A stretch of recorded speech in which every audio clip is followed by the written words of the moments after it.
What happens when a neon-drenched arcade road trip is detuned for family room consumption?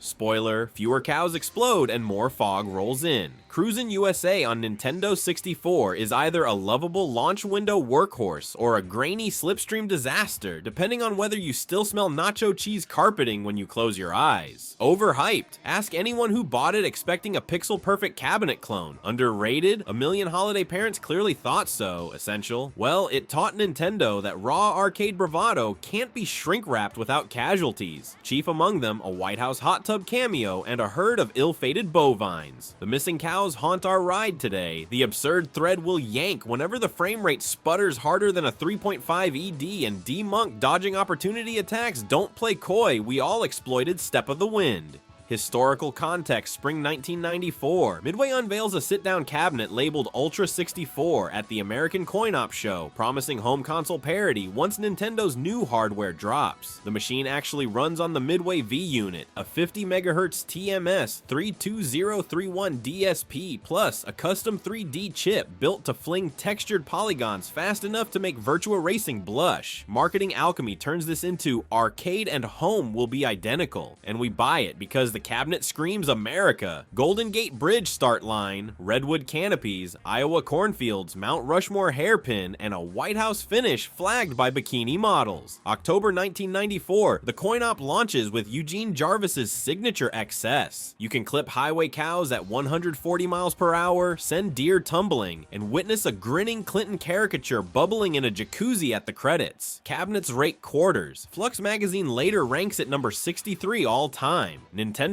meanwhile, spends $19.95 delaying its console, first dubbed Ultra 64, then Nintendo 64. When the system finally launches September 1996 with just Mario 64 and Pilot Wings, Cruis'n USA is conspicuously missing. Quality control heads demand performance tweaks and content cuts. No gore, no presidential soaks, no livestock rag dolls. Williams Entertainment hauls the ROM back to San Diego, strips sprites, overlays distance masking fog to keep the frame rate near 30, and resubmits. North American shelves received the cartridge December 3rd, 1996. Fashionably late, but still within the first holiday window, sitting beside Wave Race 64 and Killer Instinct Gold. For many kids, including yours truly, it is the very first non-Nintendo published game they slot into that atomic gray console. My memory of the arcade, cattle eruptions, billboard parody slogans, crashes against a living room reality choked in gray haze, with mountain cliffs popping into existence like Minecraft chunks. Yet the analog stick feels sublime, the announcer belts checkpoint in vaudeville zeal, and the postcard stage transitions convince my 12-year-old brain I'm chewing digital bubblegum of the highest sugar content. Mechanics.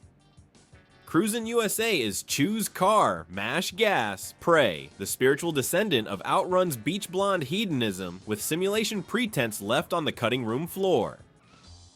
Roster of rides. The launch lineup offers the classic 63 muscle car, the Devastator 6 concept, the Agile Italia P69, and the 4x4. Hidden vehicles lurk behind inputs. At Car Select, hold C up plus C left plus C down until the countdown fades to spawn a yellow school bus or gleaming police cruiser. Once you've banked a top 10 time and unlocked the DevHead Easter egg, more on that in a sec, the police car's siren toggles with a quick brake gas tap, a joy that never gets old when you barrel past Grand Canyon tourists at 150 miles per hour. Steering physics. The N64's analog stick lends buttery input. Jarvis's team rigs a magnetic snap, so tapping left before a bend slurps the car inward, sparing casual players the indignity of real braking. Rubberband AI ensures CPU rivals reappear whenever you botch a drift, vanish again when you settle above 110 miles per hour. No manual gearbox, no handbrake, pure roller coaster, courses, 14 slices of mythic Americana chain together into one linear gauntlet or selectable single races. San Francisco's opening descent features the painted ladies' homes, Redwood Forest's twisties route you past logging trucks, while Iowa's cornfields replace the arcade cattle with neutral fencing. Approaching Devil's Tower in the Dakotas, you brave a thunderstorm of polygon pop-in, then vault Mount Rushmore via a construction ramp. George Washington has never looked blockier. Each stage must be conquered under a strict timer. Checkpoints extend your clock, but also cue that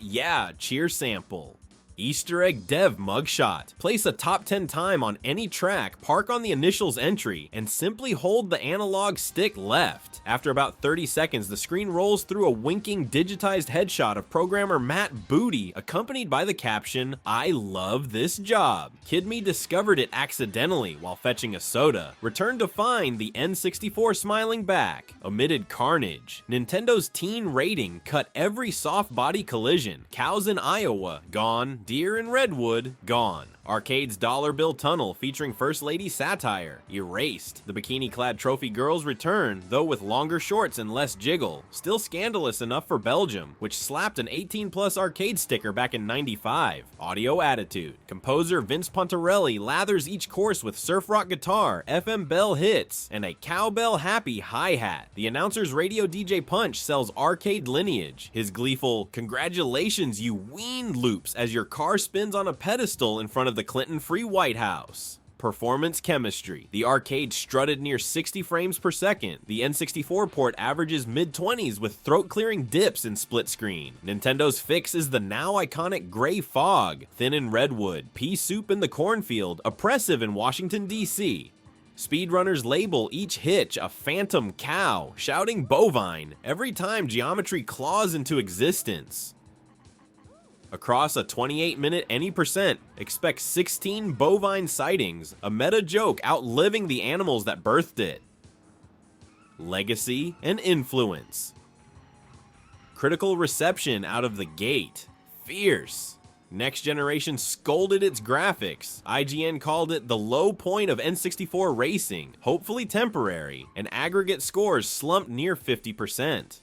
Yet by New Year's Day 1997, retail data showed over 1 million cartridges in American homes, 6th on the console's early sales chart, a gulf between reviews and wallets wide enough to drift a school bus through. Nintendo absorbed the lesson. Sequel Cruis'n World shipped in 1998 with steadier frame rate, denser crowds, and flag-waving global kitsch, followed by Cruis'n Exotica in 2000, where you could sideswipe stegosauruses under a Vegas neon T-Rex. Outside Midway, anything Cruis'n style came to denote an arcade racer that prized postcard variety over physics. See San Francisco Rush 2049 or phone-era endless drivers like Asphalt Overdrive. Censorship debates find fresh fuel whenever publishers sand down edges for ratings. When Mortal Kombat 11 temporarily shelved stage fatalities, Reddit sleuths flashed back to Cruis'n cows as early casualties of sanitized content. Eugene Jarvis himself laughed about it on Twitter, half boasting that Midway's tabloid flair keeps resurfacing. Speedrunning embraced the port as comfort food. World record holder Moo Skip clocks 25 minutes 42 seconds using route memory and a frame-perfect cliff jump in Appalachia.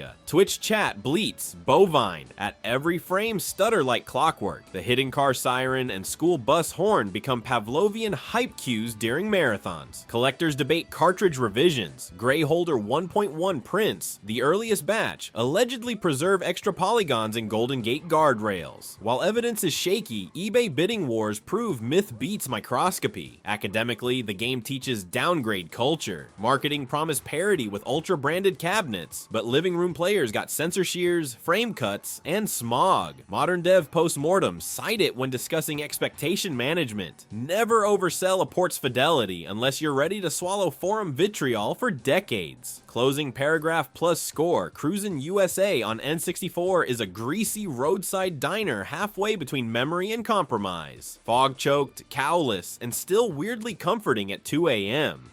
The analog wheel loses spokes, but it still spins. The surf rock soundtrack still slaps. The announcer still hollers, and shortcut mining can morph a lazy Sunday into a white-knuckle pilgrimage from sea to shining lag. If you crave spotless performance, the dips will jar your fillings. If you're hunting a time capsule of 90s excess scrubbed, just clean enough for suburban dens, this cartridge remains a curio worth the pit stop. Score: 6.4 divided by 10. Mid-pack on the interstate, engine rumbling, ghost cows mooing in the rear view, drop into the school bus, belt a celebratory checkpoint. And remember, sometimes the stuff Nintendo removes tells the most about the era in which a game is forced to cruise.